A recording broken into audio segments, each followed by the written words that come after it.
showed up to the house with Molotov cocktails. I've got the story.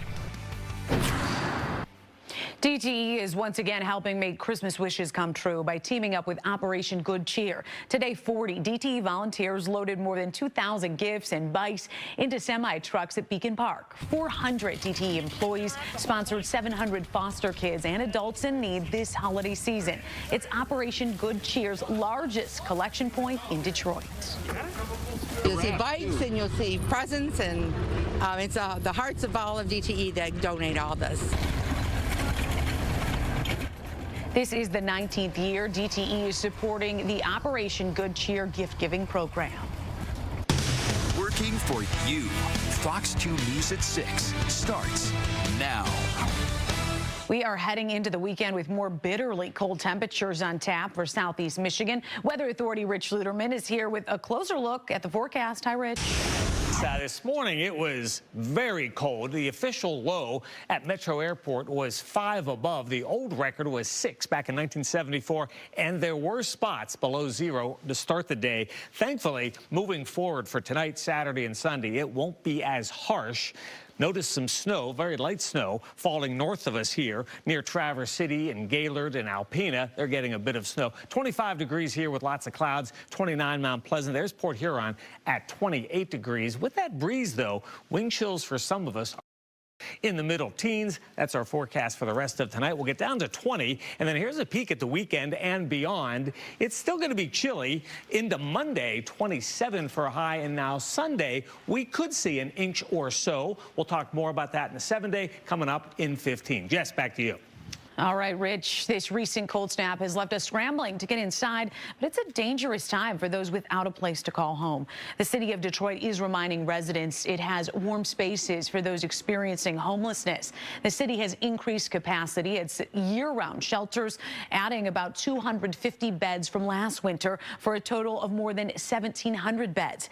If you need help, you can call the Detroit Housing Resource Helpline at 866-313-2520. And don't forget, you can always get the latest forecast by checking the Fox 2 weather app. Download it for free in the App Store or Google Play.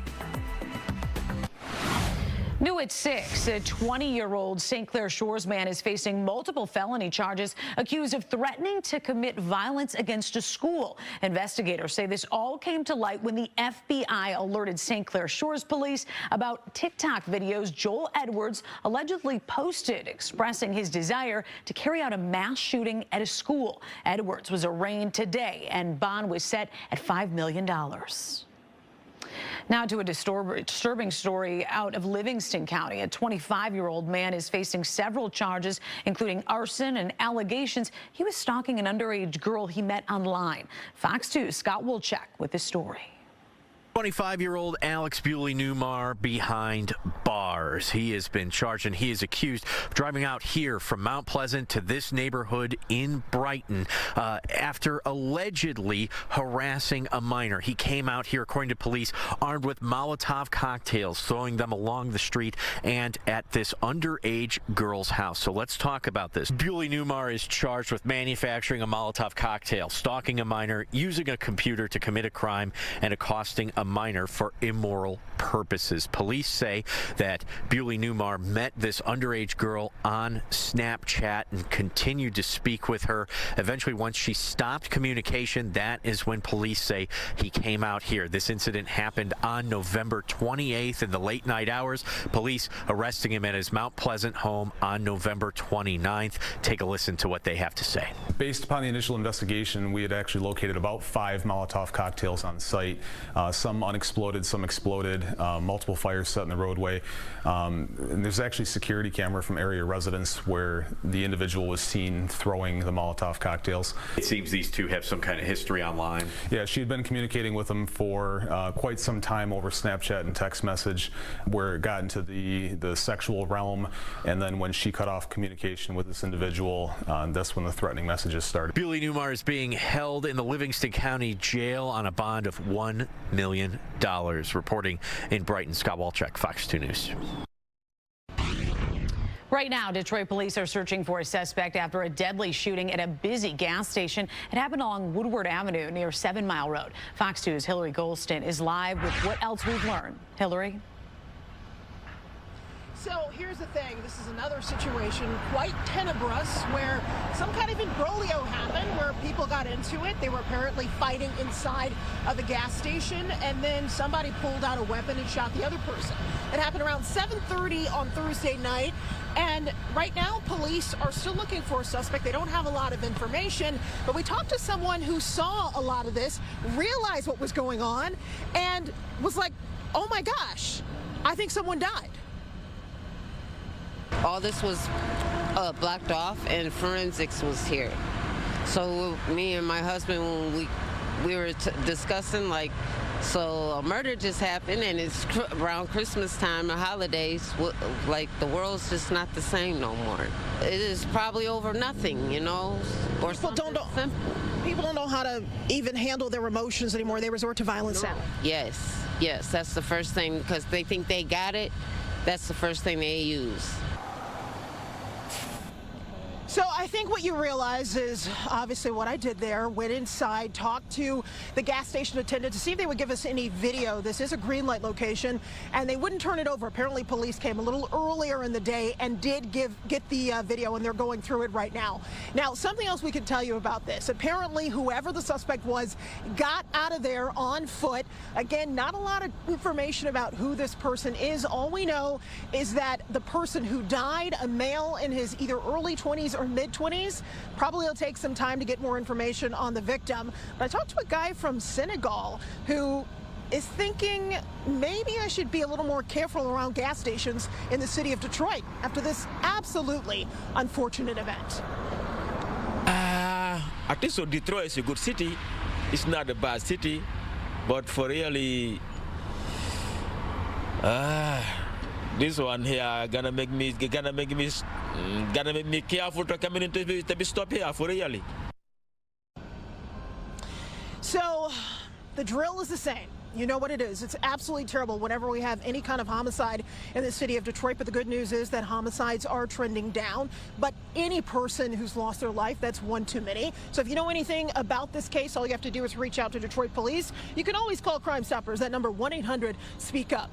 In Detroit, I'm Hillary Golston, Fox 2 News. And Hillary, we know that is a busy intersection. Hopefully someone saw something, couple that with a video. Maybe it'll help police. Maybe. All right, thank you so much.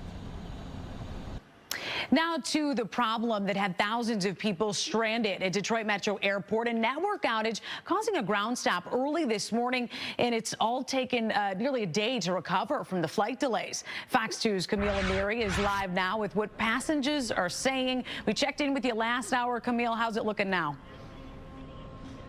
Yeah, so we're at the McNamara terminal here at DTW, all the Delta flights in and out. It's quiet right now. A lot of delays, though. I just looked at the board. There's so much red right now. Only a couple canceled flights. But take a look at some video. So obviously this happened really early this morning after 5 o'clock, and it lasted until 9. But this is a domino effect, a ripple effect that we're seeing, right? So even this video that you're seeing right now, some of it captured at 11 a.m. after that ground stop was lifted, but still so many people waiting to try and see when their flight was going to take off. You know, this isn't a problem just flying out of DTW. It's also been a problem flying in. And like I said, I mean, they're calling this a network outage, but really not saying anything specific. This was only Detroit, only Delta flights. Thankfully, this was not a nationwide Delta problem. And they did fix it pretty quickly. But like I said, we're still seeing so many flights that are delayed, and people are going to miss their connecting flights, possibly missing events that they had scheduled for tonight. But we did talk to people flying in and flying out today. Take a listen. I appreciate everybody. Look at how great this crowd has been. We are accepting it, and everyone here has not been aggressive or losing their temper. We're just know that it's not Delta's fault. It's just life. We were delayed 38 minutes, and we got here 38 minutes later, so it really wasn't too bad. I can't complain. 38 minutes, not bad at all when we talk about people waiting 3, 4, sometimes 5 hours to get on their plane.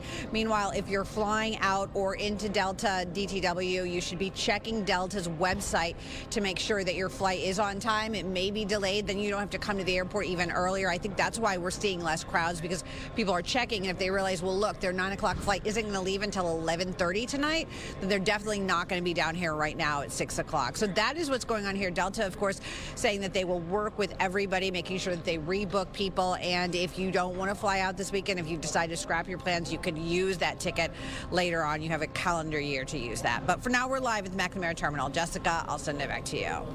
Yeah, Camille, it's nice to see that people seem calm with the situation. We've seen those viral videos of people going crazy at the airports and stuff. At least the ladies you talked to, they seem to be pretty chill about it all. Yeah, exactly. And our colleague and friend Robin Murdoch was out here all morning, and she said that people are just becoming friends. They're kind of chit-chatting, you know, all kind of commiserating together because, hey, we're in it together. We might as well have fun, right?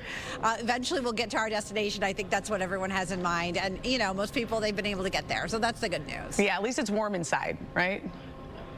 Yes, absolutely. Thanks so much, Camille. Michigan State University scoring the largest donation in the school's history today. Coming up, just how much green we're talking about here and where it'll be going. A key decision today from the CDC. A vaccine panel votes to reverse a decades-long policy regarding the hepatitis B shot for newborns. What doctors are saying and Health Works. But first, it's an incredibly tragic situation we've been following out of northern Michigan. A pregnant young woman murdered allegedly by her own family members. Coming up, what we're learning about plans to honor Rebecca Park and her unborn child.